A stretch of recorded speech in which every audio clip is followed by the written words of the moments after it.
today. And earlier today there was a little bit of disturbance, but you know what? Things throw you off track, but you're back here and we're excited to have you, Amy. Amy has an amazing school, Optimal State Yoga Therapy School. Amazing graduates have graduated from there. It's an amazing school, so definitely check it out and support. We're going to deep dive about how to be vulnerable and more other things, and then also your journey as you went through to become who you are today. Yeah, thanks for having me, Mojisola. I'm Oh, kind of laughing that we had kind of a glitch in the beginning because today it's all about allowing ourselves to be imperfect, allowing vulnerability, and having gratitude. yes. I'm so grateful for your patience. I'm so grateful for you being here, your light and your wisdom. So, as we get started, talk to us, Amy. First of all, what made you decide, like, what point in your life you said, I want to do this work that I'm doing? Oh, it was after a lot of suffering. I think I grew up not understanding that it was actually strong to be vulnerable, not understanding that every single one of us is imperfect, and it's like a total lie to think that somehow we could achieve a level of perfection. And I grew up with a lot of poverty, and I do not and did not really understand the power of gratitude for what we have right here, right now. And it's taken me a lifetime to really understand these topics deeply, and I'm really happy to share them with all of you. Definitely, definitely, definitely. I'm just so excited to be here with you. And I think a lot of us go through our levels of just, pain and trying to overcome that. And it's not easy doing it by yourself. Mm-mm. Did you have support as you were working through your own layers during your journey? It's interesting. I'm sure people have a much more difficult story than me, but growing up as the daughter of a minister, very, very little money, and I was the youngest of six kids, I just kind of learned to go along to get along. I didn't ask for much. I didn't, you know, I just didn't even think I had the potential to take up any space in the room or to have a voice. It was literally like, we're just trying to get through the day. And if we can get through the day and nobody causes any big problems, it's a good day. So, I grew up in a small farm town in Iowa, and my worldview was quite small until I went, through high school. And, one of the difficult things that happened was that my mother had moved to Europe. I will get into that story on the podcast, but make a long story short, I started spending some time in the summers of high school in Europe. And wow, I understood at that moment that there's a whole big world out there outside of the farm town that I grew up in.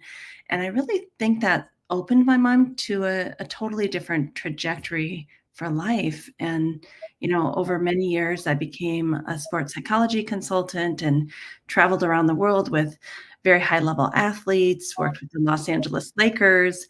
And eventually, where I landed after all this exploration was I had gone to India and I discovered this thing called yoga therapy, which is about holistic healing of the whole person on all layers of the human system, on the physical layer, on the breath layer, on the mental emotional layer, on the personality layer, and on the spiritual layer. And it really helped me to see this idea that we're going to be talking about today, that no one is perfect. It's actually stronger to be vulnerable and to admit that you're vulnerable, and that every single moment of our day can be filled with gratitude.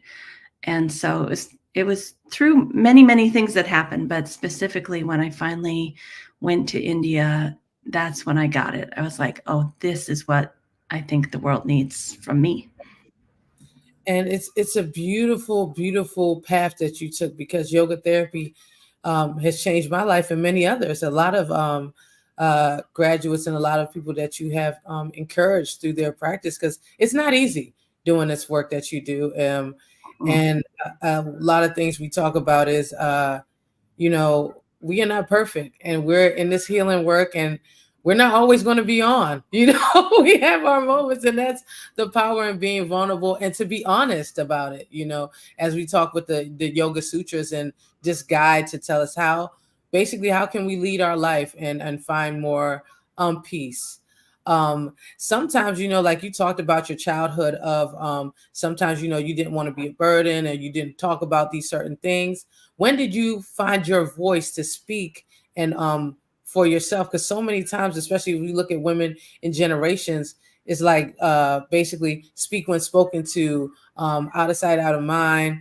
Talk to us about that, finding your voice.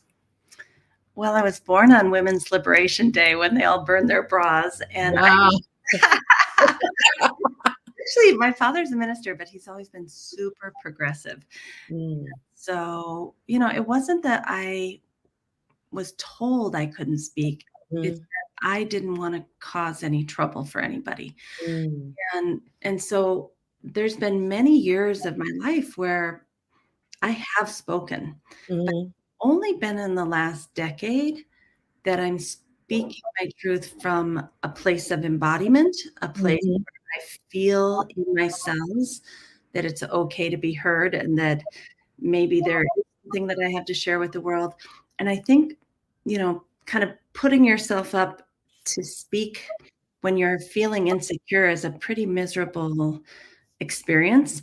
But when we can finally drop down and find our truth and be comfortable with who we are and how imperfect we are, that's a whole different level of having a voice. And I think that's actually what you're talking about. Yeah. yeah, yeah, definitely. Dropping down and being honest with ourselves and telling our truth without shame, without judgment of ourselves, and giving ourselves some compassion. I Mm, think that's the biggest thing, because sometimes we can be our biggest critics, you know, and we're talking about vulnerability. Can you talk to the point of like for encouragement for those, especially those, a lot of people are in leadership positions, right? And yeah. it's very hard because you're expected to be on this high level. You're not allowed to show any weakness, or you know, even though to me I see weakness, I don't see it as a weakness, it's a strength, right? Mhm. Um, how are they able to channel their vulnerability in a way that, you know, because society can be very hard, you know, to talk to that point of how a leader can transmute what they feel as a weakness to turn into a strength.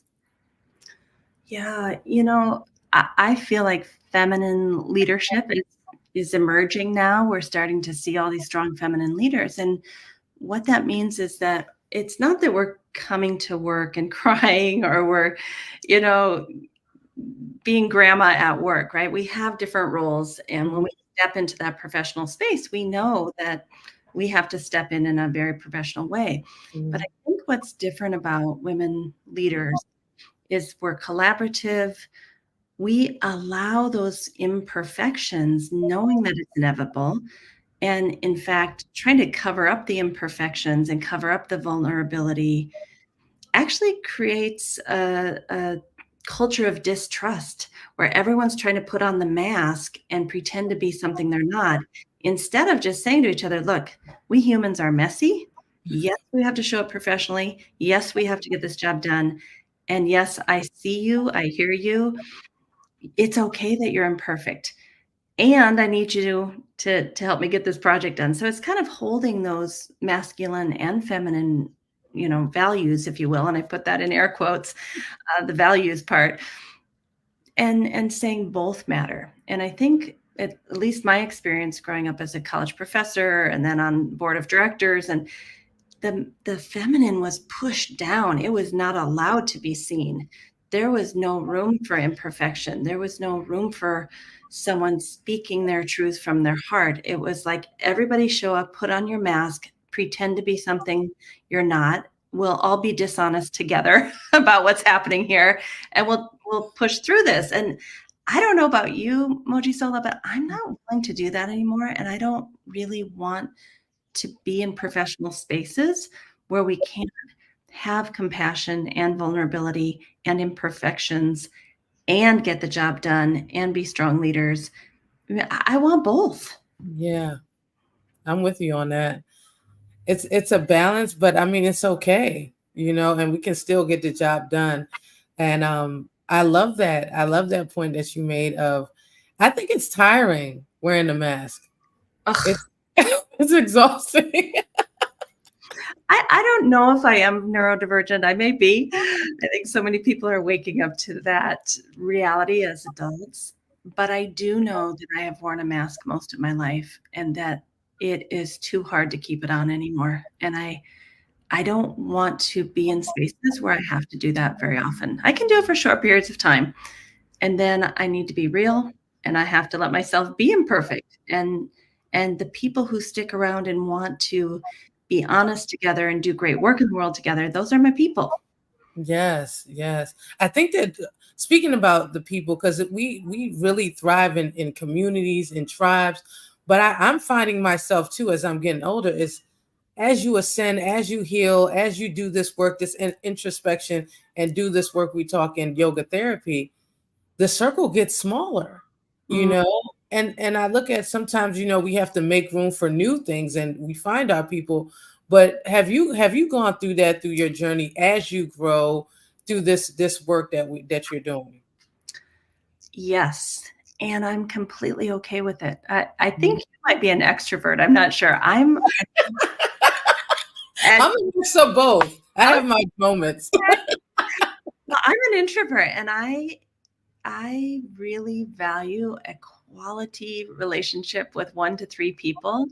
And, Okay. not that that's how many friends I have. I have more friends than that, but the point is, you know, this social media world where we're trying to get out there and be seen, and thousands of people are liking our things and sharing it. Like, honestly, I don't know if that's making for me as much of a difference as really super high quality work with the people who vibe on the same level as me and we're getting it done together. And I would even go as far to say that I'm starting to value the process of working together, the journey of being together, of working on that project and feeling happy and like we're doing something fabulous as much as the outcome of it.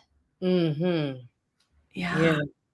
And yoga sutras don't be attached to the outcome. It's such a beautiful thing. You don't before, like in life, they are like, oh, you got to expect this. You don't expect anything. It's just like, whatever happens, happens. And just, you trust the process. And it's hard sometimes with people trusting.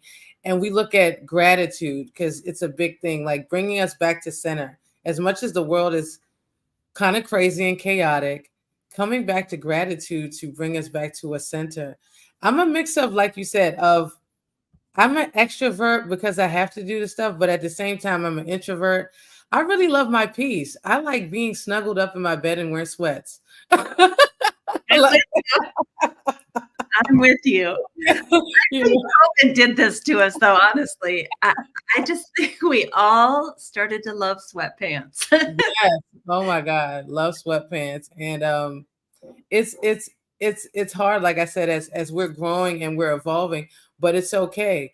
To as we're growing, we're starting to shed a lot. And also I look at it as setting fire to the old version of ourselves to become this new version of ourselves. What does it look like? How do we want to vision the new version of ourselves?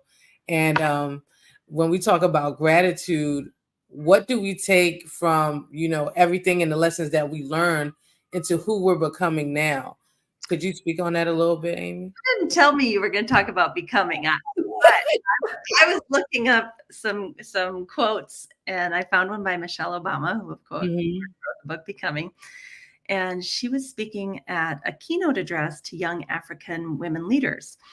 And basically, her quote is, "You may not always have a comfortable life, and you will not always be able to solve the world's problems all at once, but don't ever underestimate the impact that you can have. because history has shown us that courage can be contagious and hope can take on a life of its own. And I think that's what you're saying is, who are we to come and show up and do good work? Again, letting go of the outcome, but you just never know what could happen. And I think you are a perfect example of that. I don't know if I didn't know you 20 years ago, but I'm guessing if I had met you 20 years ago, that woman would not have said, I'm going to be at the United Nations meeting really important people, you know? Never would I have fathomed that in my life. But you know what? I had this quote yesterday, and it said, I've been living in fear for so long. I had no choice but become fearless." That's exactly where it's at. It's a And choice. yeah, it's a choice. And I think we limit ourselves so many times because of, like we talk about in yoga therapy, because people have imprinted their fears on us, right?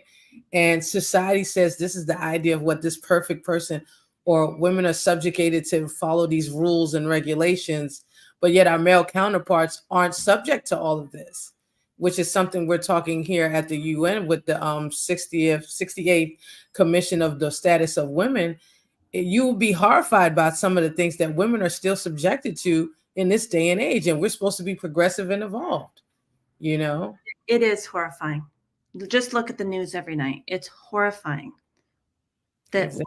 women in 2024 are being pushed down and asked to not speak, just get married, have children, give away your rights, don't work.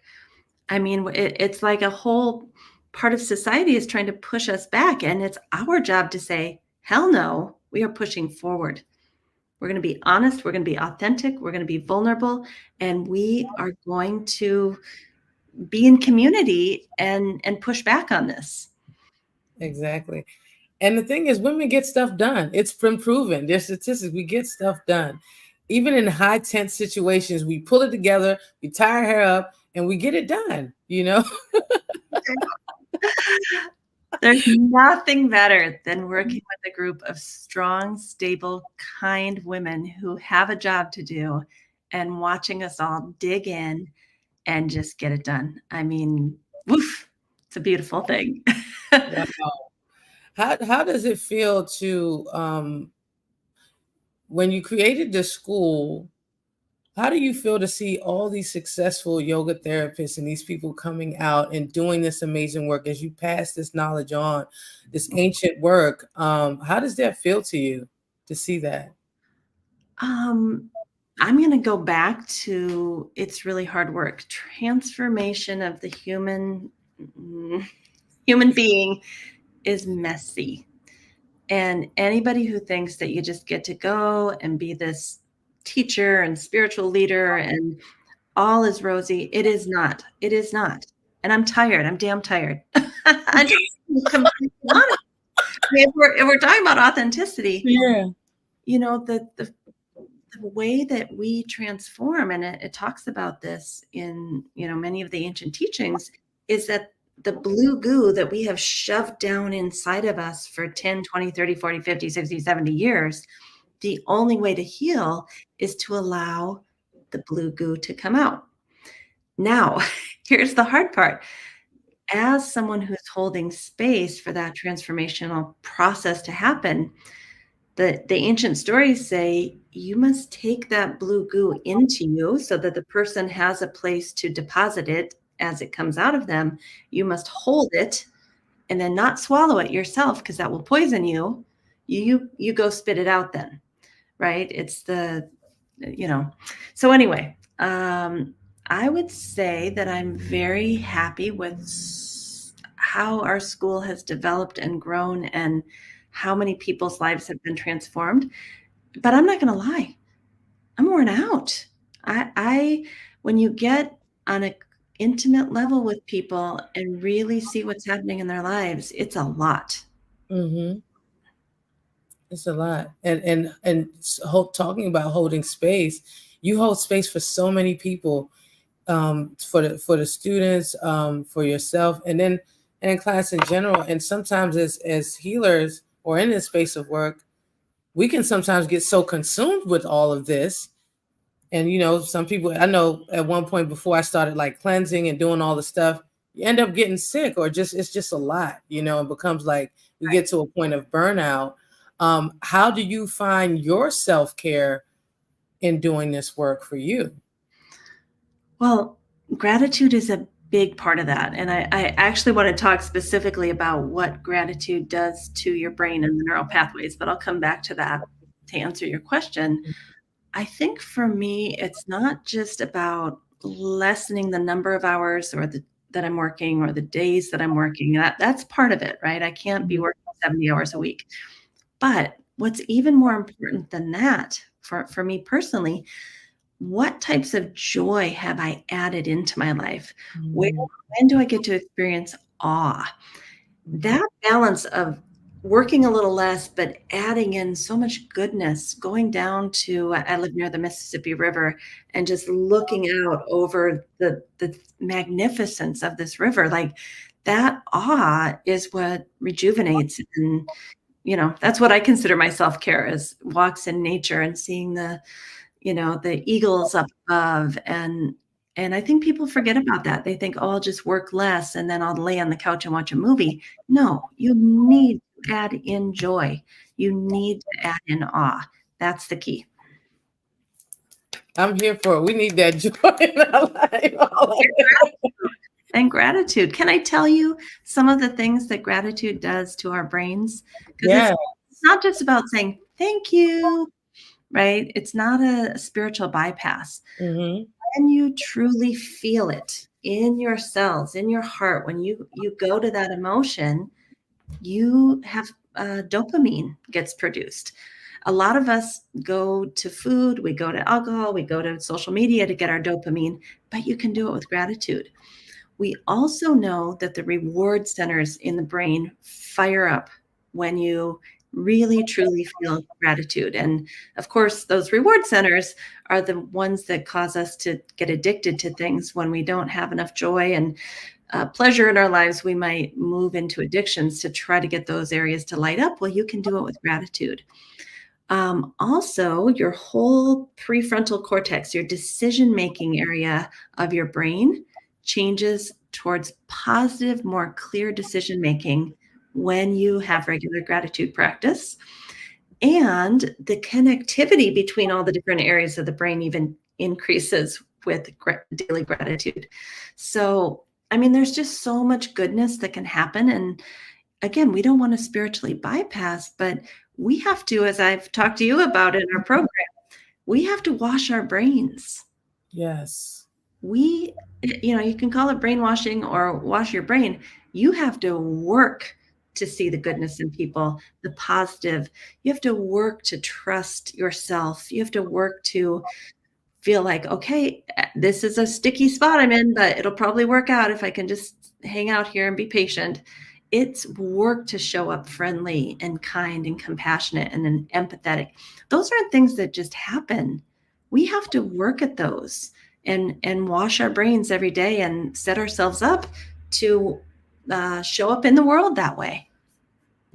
Yeah, and I think that's true with everybody. I mean, every day we're fighting this fight of trying to stay afloat where a lot of people are drowning, and it's constant work. I think some people think, oh, they can heal overnight, or this work, this inner work is like wham bam, thank you, Sam, but it's Yeah. I love the concept of creating new neural pathways. I Mm. find it so brilliant because rewiring the brain, because like you talk, like sometimes we live in survival mode, especially in this society, especially on the Western society. We're constantly in survival. There's no room for breaks, and retraining the brain and how important that is for us on a daily basis. Amy. No, I think most people don't know this. So let's back up a minute. Okay. Every time we think a thought, every time we have a habitual pattern and a way of speaking and way of interacting in the world, that's building neurological connections. And they get stronger and stronger and stronger. So if I decide to let myself be grumpy, I go to the grocery store, I honk at people and swear at them. I, don't smile at the lady at the coffee shop. I'm actually building negative neural pathway connections. I consider them negative. And that will take over your life. You'll become a complainer. You will become negative. You will not see the light. You will actually think there's no hope. And you can keep strengthening and strengthening and strengthening that. And we have the potential where, animals don't have this potential. We do, to make a decision to strengthen new neurons connecting, wiring and firing together, and positive thoughts and gratitude. And it's okay if I'm not perfect. And I'm going to smile at that person. I'm going to open the door for them. I think you are a master at this. I don't know if you ever connected it to reprogramming your neural pathways, but from the moment I met you, Mojisola, you had decided that you were going to show up as a positive force in the world. And so I want to ask you, did you have to program yourself to get there?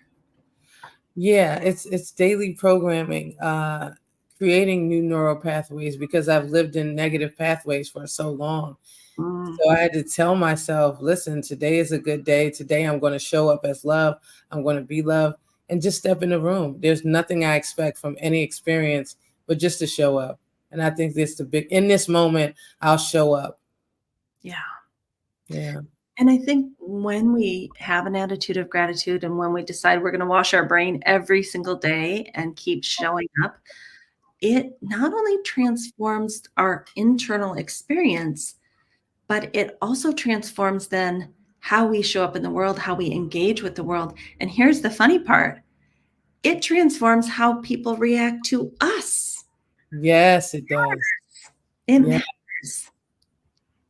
Like yesterday I showed up and I was just like, I'm gonna show up and I'm telling you, it's like you're kind of training people how to engage with you, right? If Kind you of. No, kind you we have are, we are training people how to react and respond to us by the way we show up, right? So if we say today's going to be a good day and we show up and it's chances are it's going to be a good day.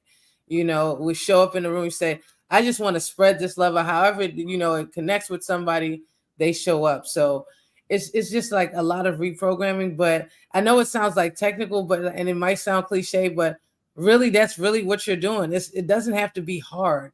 It's just one day at a time. Don't put so much on yourself, but just one day at a time. Just try. Just one day. Today's going to be a good day. And And I don't think we have to show up as like a fake positivity type. no, We're showing up to share humanity together and to say, exactly. as you do, love energy services. Yeah. I am here to show up and be real and be imperfect with you and love each other through that experience, as messy as it can be. Exactly. And what is gratitude to you? Like gratitude in general, and how do people find their way to gratitude in this crazy world? Oh, that's such a great question. I think for me, it's recognizing the beauty in my ordinary life, recognizing the beauty that I get to sit here in my home office and have this beautiful conversation with you and possibly impact some people. I'm going to feel grateful all day. And then finding joy in that, like even remembering, like, oh, that was such a great conversation, and repeating that in my mind, that I'm so honored that you would ask me, and now I get to share, and then it goes out into the world. Who knows who might be impacted? And as we find this beauty in the ordinary and find the joy in it, even when there's adversity, to again, not spiritually bypass, but to say, how can I share humanity with you? How can I be vulnerable with you? How can we be together in our suffering and still love one another? I mean, to me, all of that is part of the package of gratitude. Wow. Wow. That's so profound. Ooh. How about you? What is gratitude to you? I'm turning the tables here. I can't help myself. She's a great interviewer. So Gratitude is every moment, every second. I think the reason why I'm so grateful for every little small thing is because, like I said, I told you before, I've been homeless. I've lost everything. Not to say that everybody has to lose everything to have gratitude, but I lost everything. And even with COVID showed us we didn't need much to be happy. I'm like, I love gardening. I love the sun hitting my face. I love a warm, nice thing of tea. The little things that you find joy in, and which comes to me to think of this thing that I always employ people, or I invite you to do, is create a joy jar, right? A joy jar. You can decorate it however you want and just write little things that make you happy and start throwing it in there. And when you have those days that you're feeling down, you can always pull out of your joy jar to remind you what brings you joy. And sometimes some people have never felt joy before. And speaking of that, how do we access joy, Amy? If you've never experienced what you think joy is. Yeah, that's a hard question. I think with all of the anxiety and depression and trauma, it's very possible that there are people listening, and I've gone through great long periods of my life without experiencing any joy. I think it's possible that someone's not felt that, and how am I going to get that? And what yoga philosophy says about that is it's in there, it's just covered up. And there's a lot of unpacking that we can do. So it's not as much about adding things in, like I'm going to go to the movies and have some popcorn and try to find joy. It's more about what is the cloud, what is the veil that is keeping us from experiencing our true nature and our true selves. Our true selves are joyful, but Yeah, some things have happened to us to cover that up. And I think that's the process of yoga therapy that we were talking about, that it can be so messy because as you unpack, all that blue goo has to come out. And the joy is in there. You will find it. But it could be a 2 to 3 year process of letting, you know, the real heaviness of life, dissipate over yeah, time. yeah.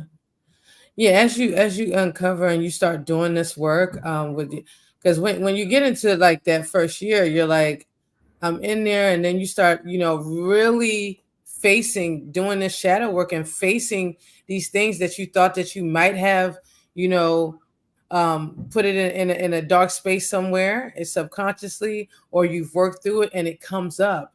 But how do you feel safe to nurture that space where you feel like, I'm uncomfortable, I don't want to confront this, but have community and everything to work through it? And sometimes you might need to take a pause in between. This healing process is not easy. Yeah, lots of pauses and lots of rest. I mean, I know when I really started to try to heal on the deeper levels, I needed a damn nap every day. I needed to sleep 8 hours a night because it's really, a lot of work to be honest and face your fears and make a decision that you're now going to wash your brain every day. I mean, it is, you are in direct contact with really hard stuff and making a decision to do it anyway. And that is not easy. It's not. It's not. And that's why it's so important. Like, I encourage people to, invite you to, if you need a therapist, if you need, a yoga therapist, a coach, whatever you need in this moment in your time in your journey. And it changes as we get older. What do you need? And really being honest with yourself. Never be ashamed to ask for help. I think that's the biggest thing. So much society's like, if you ask for help, you're weak. Can you speak to that point, Amy? We do not heal alone. I know as an introvert, it's very tempting to try to think I can just do it by myself. I don't even think we can do it with a therapist because what I think happens in therapy, you don't in therapy. Yeah. But when I give my version of my story, my perception to my therapist, so she thinks I'm the good guy, and then we work from that premise, and that's not always the truth, and we might go present ourselves as the victim. So what in real sangha, real community, or your family or the people you hang out with at your kid's school, you get the rubbing up against the truth.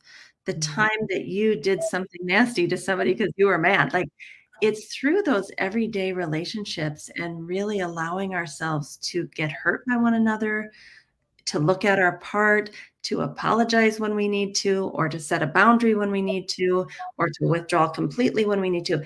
Those are the the fields of healing. Though I'm not saying we shouldn't have a therapist because I have one, but I am saying that the true healing comes through your community and your family and really figuring out who am I, what are my values, what am I willing to put up with, and what am I willing not to put up with. Whew, that part. What are you not willing to put up with? And even in these interactions and these ships, relationships, partnerships, how much of yourself are you sacrificing to show up as this mask, and how draining that is, and being honest with that. Like, you want to have smooth interactions. I mean, someone might have some turbulence, but you don't want to have to like kill yourself or overexert yourself just to be in relationship with these people. So, and sometimes our community and sangha might not be our birth family. You know, for some people in different situations, it might be something that you create. And so, being honest with yourself, and like, just with, I'm with Amy in regards to the therapist. Like, I had to go through several therapists before I got one that got me. Like, and sometimes some of them can make you feel bad. And I think if you can start with a yoga therapist, or start doing some form of, to work inner, so then you can be honest. Maybe it will set you up to be open and honest when you see a therapist, because sometimes we go to a therapist and we check the boxes and you're like, I'm done, I'm over with, finally, and we're not being honest. And where's the work being done? you know you know And I don't know about you, Mojisola, but that decision of when am I giving too much of myself and putting the mask on and being the team player and always doing the thing to make everybody else happy, that moment when you realize you have abandoned yourself, you don't know who you are anymore. You have given way more than you should be giving, that you're not actually asking this other person to be responsible in their own life. You're being codependent. Like, Mhm. decisions to say, "Yep, I love you, and I'm gonna pull back now, and we're gonna have some space." Yeah, That is just as important as love your neighbor and, you know, let people be vulnerable and have empathy for them. You gotta have both at the same time. yeah. I have found myself, I gave so much. I was like, I had nothing to give. Like, people, like you said, you give them a finger, they'll take your whole entire arm. Then there's nothing left. And you have to, like I said, we have to train people how to treat us. And if we don't do that, if we don't stress these boundaries, I mean, they will take everything, and then we build up this resentment and anger, and Yeah, then sometimes we don't want to voice it, and we're losing friendships because we didn't, or we find a situation where we place people in positions that they might not be capable of because they haven't healed, you yeah. know. So it's so many different scenarios. And, I think the real key there is, can we create that space and distance and look at what our part was in that and be Yeah, honest and move on without holding that resentment. I always say it's like a backpack that you carry around. How many pounds do you want in your backpack?